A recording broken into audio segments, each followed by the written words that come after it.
Bonjour à tous, salut Cap. Aujourd'hui, nouvelle vidéo. Dans cette vidéo, on va parler de Dany et Raz. Qui sont Dany et Raz? C'est des youtubeurs, des streamers politiques, manifestement de gauche, un peu anticapitaliste, un petit peu anti-impérialiste. Mais attention, ils ont comme une ligne intéressante. Il y a une ligne intéressante, il y a des choses sur lesquelles on va revenir parce que justement, ils ont sorti une vidéo qui s'appelle Jaloux du Ramadan. Ils se mettent à appliquer le carême. Et comme vous l'avez vu dans le titre et la miniature de cette vidéo, ils tapent sur les cathos, ils tapent sur le carême, ils se moquent même du carême.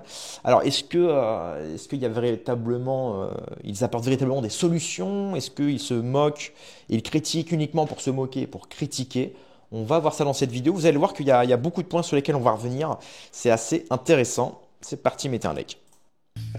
Le carême, la règle de base, c'est que ça va bien se passer. Surtout s'il y Oula! a quelqu'un Genre juste imagine, il y a un prêtre ouais, arrive ouais. vers toi en disant Ouais.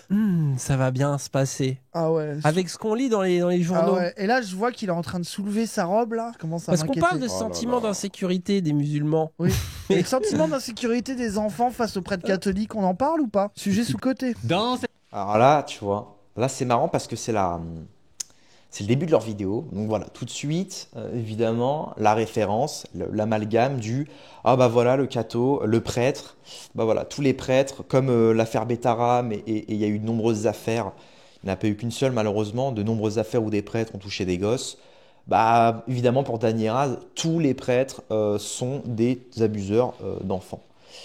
Mais là le problème c'est que ce qui est marrant en plus c'est que donc eux ils sont pro-trans, pro-LGBT. Bon, en soi, l'LGBT, moi, il ne me dérange pas dans la vie de tous les jours. Bon, ce qu'il faut dire, c'est que le grand capital instaure l'idéologie LGBT de masse en subventionnant à fond le lobby LGBT pour que derrière, justement, ça crée un nouveau marché. Hein. Il suffit de voir combien ça rapporte, tu vois, le marché justement du changement de sexe, des bloqueurs d'hormones, tout ça. Donc, assez marrant que d'un côté, là, ils protègent les gosses quand il s'agit de taper sur les cathos et sur les prêtres, tu vois, pour faire l'amalgame bête et méchant.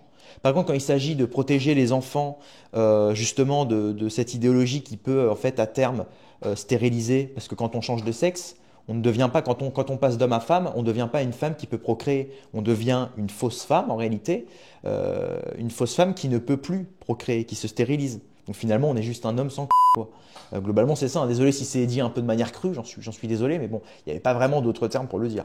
Donc, c'est un petit peu, en fait, c'est bête et méchant. Et c'est dommage parce qu'ils apportent aucune solution concrète, quoi. Ils pourraient avoir une sorte d'approche un petit peu modeste, essayer de comprendre ce phénomène justement, tu vois, de PEDO dans l'Église, et de comprendre justement que il y a des branches religieuses notamment ici en Europe de l'Ouest, concernant les prêtres, où il y a par exemple une interdiction de se marier. Et donc peut-être il y a une corrélation entre l'interdiction du mariage, donc l'interdiction de se marier et d'avoir une partenaire, et peut-être l'augmentation aussi du phénomène d'agression d'enfants, tu vois, dans l'Église. Et là justement, ils pourraient, eux, avec leur influence qu'ils ont, avec la communauté qui les suit, ils pourraient essayer d'intégrer cette question dans le débat public. Faut-il réautoriser justement le mariage des prêtres? Peut-être qu'il y a une corrélation, tu vois, d'essayer de comprendre en fait statistiquement et sociologiquement le milieu des prêtres. Puis pareil, hein, ils critiquent bêtement en plus le prêtre et là le catholicisme. Mais par exemple, quand on regarde le média La Croix, qui nous met ça, il y a bien une corrélation entre homosexualité et PEDO dans l'Église. Alors attention, il y a quand même marqué qu'il n'y a pas un lien de causalité directe. Mais c'est vrai que c'est ce qui nous est rapporté, qu'il y aurait une corrélation entre la prévalence du recrutement homo dans le clergé et la surreprésentation des rapports de même sexe parmi les abus recensés. Et ça, personne ne le dit, tu vois. Personne ne le dit, personne n'essaie de comprendre. Tout le monde se dit, voilà, il y a des prêtres qui ont touché des gosses, donc prêtre égale abuseur de gosses. Mais au lieu de dire ça bêtement, vraiment, c'est la binarité, le manichéisme total. Essayez de comprendre, tout simplement, pareil, compassion, compréhension. Il n'y a pas besoin d'être religieux pour avoir un peu de compassion et de compréhension. Moi, j'essaie d'apporter des solutions. J'essaie justement de, comme dit le prêtre, le pape, celui qui construit des murs et non des ponts n'est pas chrétien. Moi, je construis des ponts, je ne construis pas des murs. Puis pareil, si on tape sur ceux qui abusent des enfants, là, c'est des cas isolés à chaque fois. Bon, bah, dans ce cas-là, moi, j'attends Dany et Raz qui parle d'Interpol, qui arrête Yoel Alter, membre du gang PEDO, juif Leftaor. J'attends. Hein. Et c'est d'ailleurs là, on parle de gang, on parle d'un réseau PEDO de trafic d'enfants. Voilà, par la justice guatémaltèque.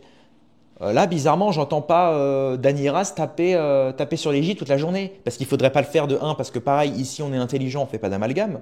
Mais de deux, bizarrement, ils en ont jamais parlé. Donc pourquoi vous en parlez pas, Dany Raz, tu vois? Moi, c'est une question. Et encore une fois, je les vise pas eux personnellement, tu vois. Bon, ils ont fait une vidéo, il y a des choses à dire, je rebondis dessus, tu vois. Ça me permet de dialoguer et de. Alors ensuite, on passe, bon, tout, voilà, il y a une vidéo, voilà, donc le reste de la vidéo, ils réagissent à ce que dit le prêtre. J'avais vu un extrait pas mal, 19 et quelques. On va se mater ça. On va s'écouter ça. Les enfants derrière des buissons à des endroits où on les voit pas. Voilà, 18 minutes après, ils parlent encore des gosses, ils font encore les vannes sur les gosses et les prêtres. Faut vraiment changer de discours, les mecs, hein. Qui me terrifie un peu, donc. Parce que les gens autour de vous ont le droit que vous fassiez le job. Et vous allez aussi jeûner, prier et faire de l'aumône parce que vous allez dire à Dieu, moi j'ai plein de problèmes, j'ai plein de vices dans ma vie, j'y arrive pas, mais à défaut d'y arriver, Seigneur, vois le pécheur que je suis et ne m'oublie pas. Et Dieu ne vous oublie pas, parce que Dieu vous aime. Mais oui, il est mort pour toi. Je reprends tout ça pour faire une belle conclusion. 1. Les devoirs d'État.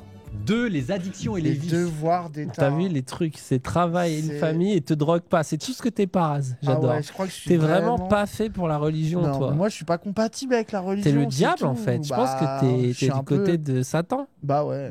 Et avec ça, on prend les 3 armes que sont le jeûne, l'aumône et la prière. Mais si jamais il faut agrandir ces armes, on les agrandit. C'est comme ça qu'on construit le carême avec des mini semaines saintes. Après, la vérité de ce qui me fait rire là-dedans, c'est que là, ça y est, t'as plein de gens qui sont néo-chrétiens, qui veulent faire le carême par jalousie que les musulmans, Oui, ils ont gardé c'est leur juste. tradition. Oui. Et que eux, ils sont incapables de garder leur Mais tu tradition. le vois même sur les réseaux où t'as un phénomène qui se développe où les catholiques ils se font des rappels entre eux, tu sais, genre, Oui. tu vois en fait qu'il y a une jalousie de la méta des musulmans insupportables qui se font la leçon toute la journée sur les réseaux entre eux parce que machin a écouté un Oui. morceau de rap dans sa story ou parce que bidule ceci cela et les cathos ils sont en mode tiens si on était aussi chiants et donneurs de leçons qu'eux. Ah vraiment, ah c'est. Mais après, c'est un peu Ah, logique l'ambiance que de ça merde, en hein. arrive là, quelque part, tu vois. Oui oui c'est logique mais du coup Mais c'est ouais, nul. c'est tellement cringe. Mais en plus, c'est pour Ah les ouais. raisons cringe. Parce que tu sais, il y aurait pu avoir la raison de se dire ah, le capitalisme, la société de consommation ont Oui. remplacé nos traditions et nos cultures. Il faut résister à cet ordre impérialiste et capitaliste. Donc, mettons-nous au carême. Non! Ils se sont dit les Arabes, Ah ils ouais. le font! Ah ouais. Rien à foutre de ton ramadan! Terrible. Hein. C'est fascinant. Hein. Mais c'est là aussi que tu vois, et ça après va faire comprendre ça à des racistes, que si plein de gens aussi ont un effet de réactance, tu vois, en mode bah je vais garder ma religion alors qu'elle t'emmerde, c'est aussi lié à ça. C'est que si les gens étaient moins islamophobes, t'aurais peut-être moins de musulmans, tu sais, qui seraient à cran sur ces questions-là aussi, tu vois. Ouais c'est vrai. Ouais, je trouve ça triste. Oui, alors là, effectivement, c'est quelque chose d'assez intéressant. Ils parlent effectivement de ce phénomène qu'ils appellent néo-chrétien. On en a déjà parlé pas mal hein, sur la chaîne, justement, oui, effectivement, de ce mouvement de mode. En fait, ce qui est dommage, c'est que la religion maintenant a été tellement sécularisée qu'elle en est devenue un objet. C'est l'objectification de la religion, la libéralisation de la religion.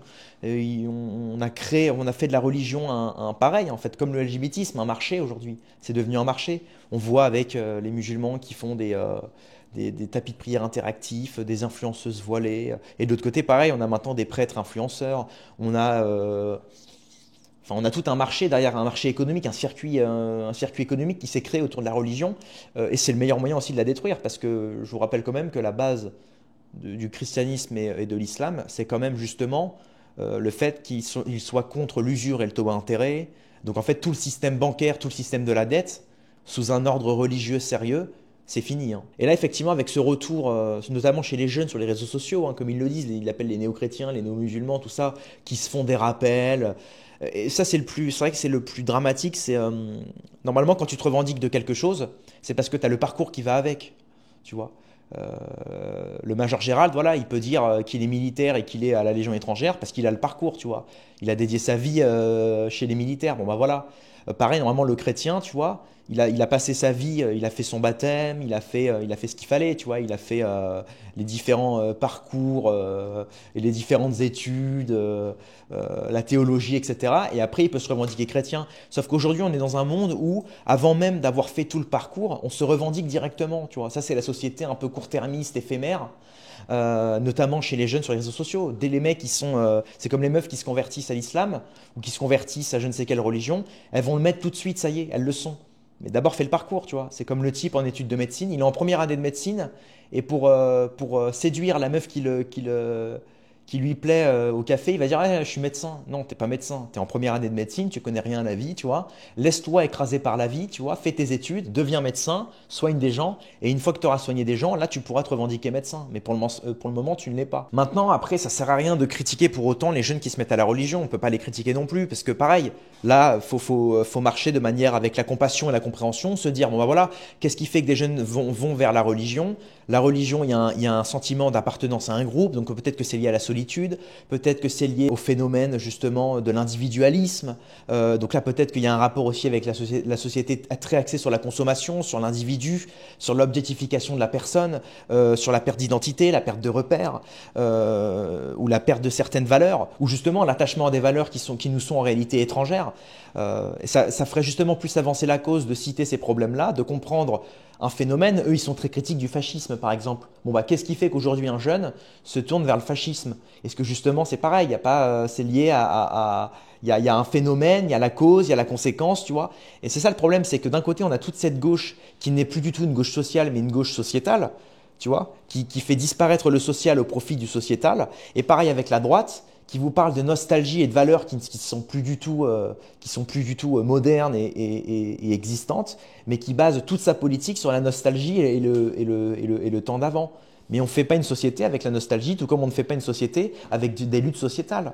On avance avec du national et du social. Et voilà, je pense justement que en étant plus dans une sorte de politique de compréhension, surtout avec l'influence qu'ils ont, quoi. Dany et Raz, c'est pas des mecs qui font 100 viewers, tu vois. C'est des mecs qui font des milliers de viewers, qui ont des milliers d'abonnés. Et là, c'est bête parce qu'en tapant comme ça sur les cathos, bah, leur communauté va se dire ah oui, Dany et Raz, ils ont dit que tous les cathos c'était des PEDO, donc voilà, on va leur taper dessus maintenant. C'est dommage, tu vois, parce qu'il y a beaucoup de jeunes qui les suivent et malheureusement, ils vont suivre ce qu'ils disent, quoi.